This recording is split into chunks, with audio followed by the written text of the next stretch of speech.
पाकिस्तान के न्यूक्लियर ठिकानों की अब खैर नहीं।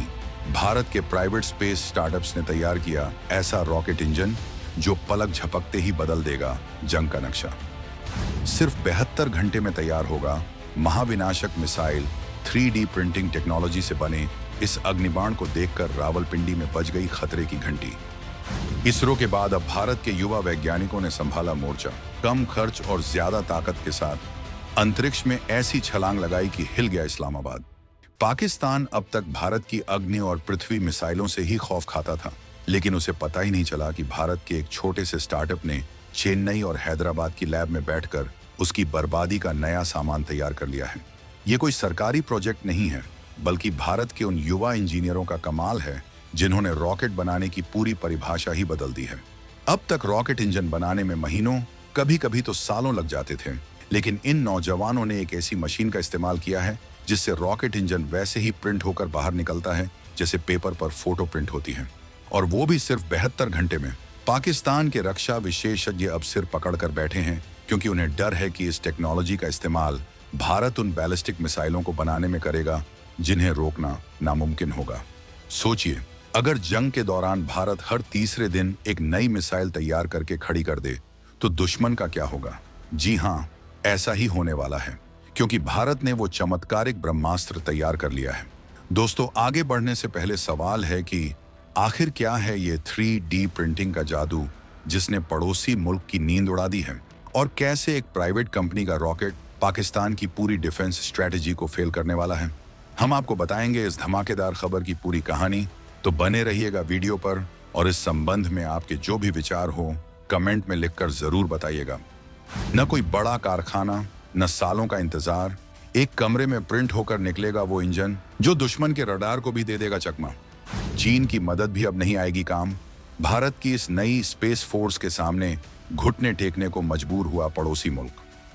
तो चलिए जरा समझते हैं कि आखिर पाकिस्तान के पेट में दर्द क्यों हो रहा है। दरअसल हाल ही में भारत के एक स्पेस स्टार्टअप एग्निकुल कॉस्मोस ने इतिहास रच दिया। उन्होंने दुनिया का पहला single piece 3D printed rocket engine Agnilet बनाकर और उसे सफलतापूर्वक टेस्ट करके सबको चौंका दिया। अब पाकिस्तान की परेशानी ये है कि उसे रॉकेट और मिसाइल में ज्यादा फर्क नजर नहीं आता, और हकीकत भी यही है कि दोनों की टेक्नोलॉजी काफी हद तक एक जैसी होती है। पाकिस्तानी मीडिया और उनके डिफेंस एक्सपर्ट्स अब चिल्ला रहे हैं कि भारत इस डुअल यूज टेक्नोलॉजी का इस्तेमाल करके बहुत ही कम समय में और बहुत ही सस्ते दाम पर हजारों बैलिस्टिक मिसाइलें बना सकता है। उनका डर वाजिब भी है। सामान्य रॉकेट इंजन में हजारों छोटे छोटे पुर्जे होते हैं जिन्हें जोड़ने में बहुत वक्त और पैसा लगता है, और अगर एक भी पेंच ढीला रह गया तो मिशन फेल। लेकिन 3D प्रिंटिंग में ऐसा कोई झंझट ही नहीं है। इसमें पूरा का पूरा इंजन एक ही बार में एक ही टुकड़े में प्रिंट होकर निकलता है। न कोई जोड़, न कोई वेल्डिंग, और न ही टूटने का डर। पाकिस्तान के लिए यह खबर किसी बुरे सपने से कम नहीं है। अब तक वो सोचता था कि भारत के पास मिसाइलों का स्टॉक सीमित है, लेकिन अगर भारत ने इस टेक्नोलॉजी को अपनी डिफेंस इंडस्ट्री में पूरी तरह उतार दिया तो भारत के पास मिसाइलों का ऐसा भंडार होगा जो कभी खत्म ही नहीं होगा। अग्निबाण नाम का ये रॉकेट जिसमें ये इंजन लगा है, वो सिर्फ अंतरिक्ष में सैटेलाइट ही नहीं छोड़ेगा, बल्कि पाकिस्तान को यह भी संदेश दे रहा है कि बेटा, अब हम जब चाहें, जितनी चाहें, उतनी मिसाइलें बना सकते हैं। पाकिस्तान के अखबारों में लेख छप रहे हैं कि भारत के स्पेस स्टार्टअप्स असल में स्लीपर सेल्स की तरह काम कर रहे हैं, जो वक्त आने पर मिलिट्री के लिए हथियार बनाएंगे। उन्हें डर है कि छोटी दूरी की मिसाइलें जो बॉर्डर पर तैनात होती हैं, उन्हें अब भारत इस तकनीक से बहुत तेजी से बना सकेगा। मतलब अगर आज जंग छिड़ी तो भारत को हथियारों के लिए किसी दूसरे देश का मुंह नहीं ताकना पड़ेगा। उसकी अपनी फैक्ट्रियों में गरम गरम मिसाइलें तैयार होकर सीधी लॉन्च पैड पर पहुंच जाएंगी।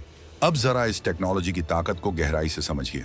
3D प्रिंटेड इंजन का मतलब है वजन कम, ताकत ज्यादा और गलती की गुंजाइश बिल्कुल जीरो। एग्निकुल कॉस्मोस का ये एग्निलेट इंजन दुनिया का पहला ऐसा सेमी क्रायोजेनिक इंजन है जो पूरी तरह से 3D प्रिंटेड है। इसे बनाने में पारंपरिक तरीकों के मुकाबले बहुत कम पैसा लगता है। पाकिस्तान, जिसकी अर्थव्यवस्था पहले ही वेंटिलेटर पर है, वो भारत की इस सस्ती और टिकाऊ तकनीक का मुकाबला कैसे करेगा? वो चीन से महंगी मिसाइलें खरीद कर लाता है, और यहाँ भारत घर में ही उससे 10 गुना सस्ती और बेहतर तकनीक बना रहा है। ये एक तरह की असम्मित युद्ध नीति है। जहां भारत की लागत कम है लेकिन दुश्मन को नुकसान पहुंचाने की क्षमता बहुत ज्यादा है। पाकिस्तान के विश्लेषक कह रहे हैं कि भारत के प्राइवेट सेक्टर की ये प्रगति क्षेत्रीय संतुलन को बिगाड़ रही है। लेकिन सच तो ये है कि संतुलन तो उसी दिन बिगड़ गया था जब भारत ने तय किया कि वो अब स्पेस और डिफेंस में दुनिया का लीडर बनेगा, फॉलोअर नहीं। सिर्फ अग्निकुल ही नहीं, स्काईरूट एरोस्पेस जैसे दूसरे भारतीय स्टार्टअप्स भी कमाल कर रहे हैं।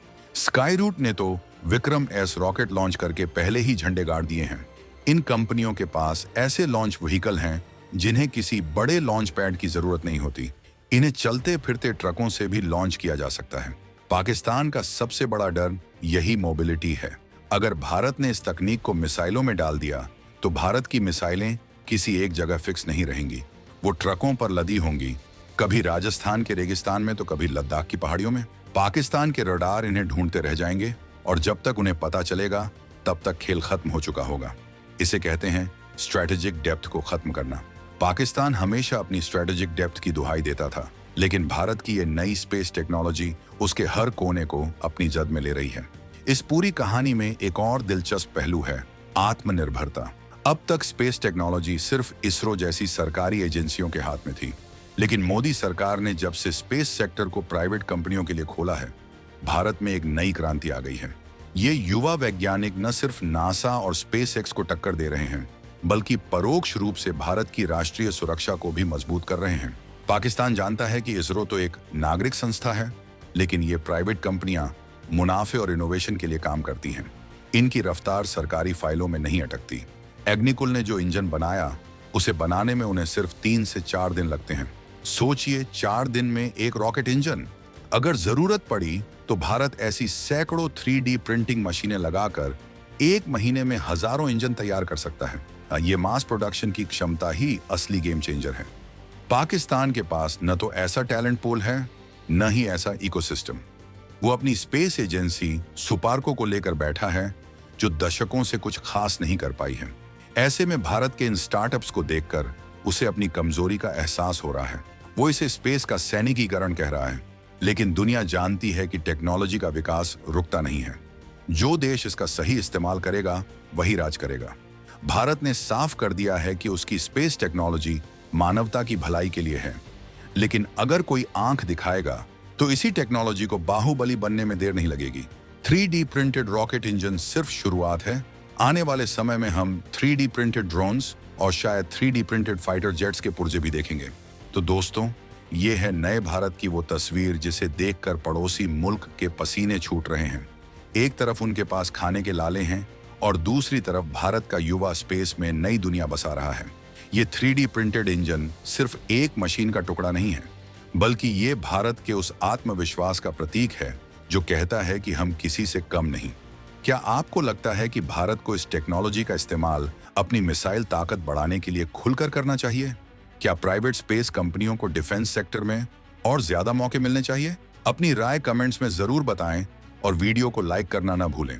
और हाँ, कहीं जाइएगा नहीं, क्योंकि अगले वीडियो में हम आपको बताएंगे कि कैसे भारत का अपना GPS यानी नाविक सिस्टम अब पाकिस्तान के परमाणु ठिकानों की 24 घंटे निगरानी कर रहा है और अमेरिका के GPS पर हमारी निर्भरता पूरी तरह खत्म हो चुकी है। वो रिपोर्ट भी बेहद धमाकेदार होगी, तो चैनल को सब्सक्राइब करके बेल आइकन जरूर दबा लें। जय हिंद,